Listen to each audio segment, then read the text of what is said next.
नमस्कार, न्यूज लोकशाही भारतमध्ये आपल्या सर्वांचं स्वागत। आज आपण आलेलो आहोत मौजी लांजी येथे। गेल्या 4 दिवसापासून उपोषण करत असलेल्या मधुरा कछवे गेल्या 4 दिवसापासून या उपोषणाला बसलेले आहेत। नेमकं त्या कोणत्या मागणीसाठी उपोषणाला बसलेले आहेत आणि एकंदरीत प्रशासकीय लेवलवर त्यांनी काय पाठपुरावा केलेला आहे आणि त्यांना नेमकं त्यातून काय साध्य झालेले आहे या संदर्भात आपण त्यांच्याकडूनच जाणून घेणार आहोत।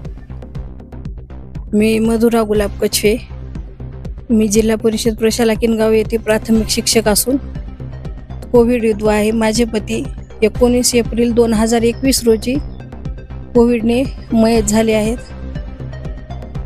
माझ्या कुटुंबात 5 दीर व 6वे माझे पती होते। 6 जणांचा कुटुंब आहे।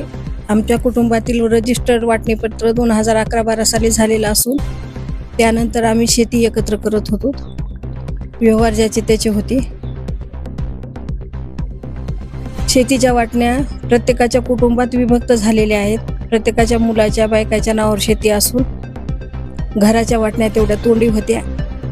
माझ्या हिश्श्याला अहमदपूर येथील पश्चिमेकडील 3 रूमचा ब्लॉक आलेला होता आणि समोरील जागा, main gate, house, light meter आणि तेवढं आमच्या कुटुंबातील जुने भांडणं असल्यामुळे अनिल कछवेच्या हिस्स्याला ती जमीन गेली असल्यामुळे अनामत म्हणून माझ्या हिस्स्यातील 15 गुंठे जमीन अनिल कछवेच्या नावावर ठेवण्यात आली होती।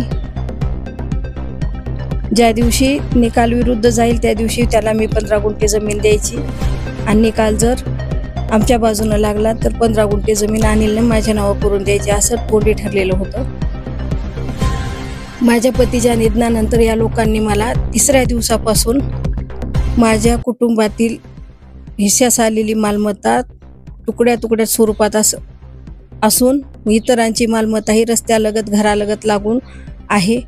आम्हाला दोघांना नोकरी आहे म्हणून आम्हाला तुकड्या स्वरूपात मालमत्ता देण्यात आलेली होती आणि दोघांनी भांडणातली शेतं घेतली होती, परंतु ते रस्त्या लागत आहेत म्हणून त्यांनी ती मालमत्ता घेतलेली होती। पण आज त्याच कोर्ट कचेरीच्या भांडणाच्या नावाखाली मला दरवर्षी 5 गुंठे, 10 गुंठे, 15 गुंठे जमीन दबाव आणून त्यांच्या नाव करून देण्यासाठी माझ्यावर दबाव आणला जात आहे। दरवर्षी 1.5 लाख रुपये, 50,000 रुपये, 1 लाख रुपये अशी मागणी होत आहे। माझ्या गट नंबर 186 मध्ये शेतीस जाण्यासाठी रस्ता नाही। राम कछवे, पिराजी कछवे माझे 2 मोठे भावे असून यांच्या शेतीला लागून आमच्या तिघाचा हिस्सा तिथं एक गट नंबर 186 मध्ये आहे। त्या ठिकाणी राम कछवेच्या शेतापर्यंत रस्ता आहे, तिथून पुढे माझ्या शेतात जाण्यासाठी रस्ता नाही। राम कछवे माझ्या लग्नाच्या अगोदरपासूनच अलग राहत होते, त्याच्यामुळे त्यांचा आणि माझा काहीच संबंध नाही आणि 11-12 पासून पिराजी कछवे सुद्धा त्यांची वैयक्तिक शेती करतात। त्यामुळे गट नंबर 186 मध्ये मला या दोघांनी शेतीसाठी रस्ता दिला। या दोघांचा माझा काहीही संबंध नाही। फक्त इतरांचं ऐकून या दोघांनी माझी अडवणूक करू नये आणि मला त्रास देऊ नये आणि एक गट नंबर 186 मध्ये रस्ता द्यावा। रमाकांत कछवे यांनी 2022 साली गावातील अनेक लोकांना बोलावून घेऊन बैठक घेतली आणि त्यावेळेस माझ्यावर दबाव आणून तोंडी माझ्याकडून 10 गुंठे माझ्या 218 मध्ये 10 गुंठे क्षेत्रामध्ये रमाकांत कछवेंनी ताबा घेतला। त्याच्याशिवाय 1.5 लाख रुपये माझ्याकडून घेतले आणि हा व्यवहार सगळा मी एका प्रतिष्ठित वकिलाच्या हस्ते त्याच्या स्वाक्षरीनिशी केला आहे। सध्या मी त्यांचं नाव सांगू इच्छित नाही, परंतु जर मला इथून पुढेही न्याय मिळाला नाही तर मात्र मी त्यांचं नाव जाहीर करेन। त्याच्यानंतर माझ्या नावावर गुलाब माधवराव कछवे यांच्या नावावर 2 शेतीचे 2 मीटर असून ते दोन्ही मीटर रमाकांत कछवे वापरतात आणि त्याचं बिल आज 3 लाखाच्या पुढे गेलेलं असून ते मीटर तुम्ही तुमच्या नावावर करून घ्या म्हणलं तर रमाकांत कछवे घेत नाहीत। एकतर त्यांनी मीटर नावावर करून घ्यावेत किंवा त्या मीटरवर चालणारी पाईपलाईन माझ्या ताब्यात द्यावी। मीटर भरून मी लाईट बिल भरून पाईपलाईनचा उपयोग घेईन। गट नंबर 12 मध्ये शेतीलगत 20 फुटी रस्ता असताना फक्त माझ्या मजुरांवर दबाव आणण्यासाठी अनिल कछवे, रमाकांत कछवे आणि प्रकाश कछवे माझ्या पिकातून रहदारी करतात। शेतकऱ्यांना हे आमचीच जमीन आहे, भाऊ आमचा होता, मालमत्ता आमची आहे, आम्ही तिसऱ्या इतरांना खाऊ देणार नाहीत असं वारंवार म्हणतात। 2000 मॅडम, तो हा न्याय झालेला आहे. 4 वर्षापूर्वी. हो सर. की अर्ज दिले त्याकडून तुम्हाला काय सांगण्यात आलं? सर आतापर्यंत हा बंचच माझा अर्जाचा आहे. प्रशासनाला ज्यावेळेस प्रशासनाकडे जाते त्यावेळेस प्रशासन हे लोक काहीतरी बोलते तर तेवढ्या पुरता हा विषय दूर करण्यासाठी हे दुसरे फाटे फुटते विषयाला आणि विषयांतर करून आमचा प्रश्न मिटला असं प्रशासनाला सांगतेत. नेमकं काय बोलतेत काय नाही मला काहीच माहिती नाही.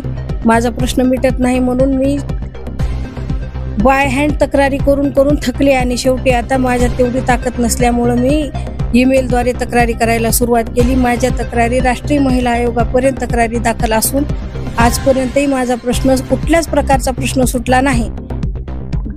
मार्च असा प्रश्न आहे की आता प्रशासनाच्या दरबारी केलं जातं, मी मात्र मी एकल महिला आहे. एकतर माझ्याकडे आर्थिक माझी बाजू कमकुवत आहे. मी तिथं उपोषणासाठीच पेंडॉल वगैरेचा खर्च मला परवडत नाही.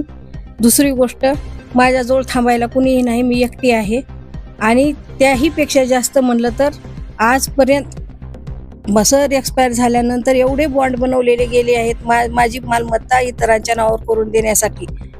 आणि तसंच माझं उपोषण जर मी बाहेर केलं असतं तर माझ्यावर दबाव येऊन मला उपोषण माघारी घ्यायला लावलं असतं. माझ्या घरी CCTV कॅमेरे आहेत त्याच्यामुळं मी इथं सुरक्षित आहे म्हणून मी घरीच उपोषण करायचा निर्णय घेतला. आणि त्याहीपेक्षा जास्त माझ्या घरी मी माझ्या मयत पतीचा पुतळा उभारलेला आहे आणि त्यांच्या समोर मी न्यायासाठी झगडत आहे. उपोषणाच्या नाही किंवा न्याय मिळाला नाही तर तुमची भूमिका काय असणार? मला काय मग गाव घर सगळं सोडून देऊन निघून जावं लागेल. दुसरा काय पर्याय असणार आहे? मी भांडण करत बसू शकत नाही. मला पुढचा काय तर निर्णय घ्यायचा आहे म्हणून तर मी आज उपोषणाचा निर्णय घेतलाय. मीडियाच्या माध्यमातून फक्त माझ्या नावावर जेवढी मालमत्ता आहे तेवढ्याची प्रत्यक्षात पाहणी व्हावी आणि माझी मालमत्ता पोलीस बंदोबस्तात मोजून माझ्या ताब्यात द्यावी. आणि त्या मालमत्तेत इथून मागं मला त्रास देणाऱ्यानं काही त्रास दिलेला असो मी कोणाला शिक्षा करा म्हणत नाही, पण फक्त मला न्याय म्हणून माझ्या मालमत्तेत इथून पुढे त्या इतरांनी मला त्रास देऊ नये. त्याच्यात रमाकांत कछवे, प्रकाश कछवे, अनिल बालाजी कछवे, राम कछवे आणि पिराजी कछवे ह्या 5 जणांच्या कुटुंबाकडून माझ्या कुटुंबाला कसलाही त्रास होऊ नये. माझ्या शेतात काम करणाऱ्या रोजगाऱ्यांना त्रास होऊ नये. मला फक्त माझी शेती वहिती करून समाधानानं खाऊ द्यावी.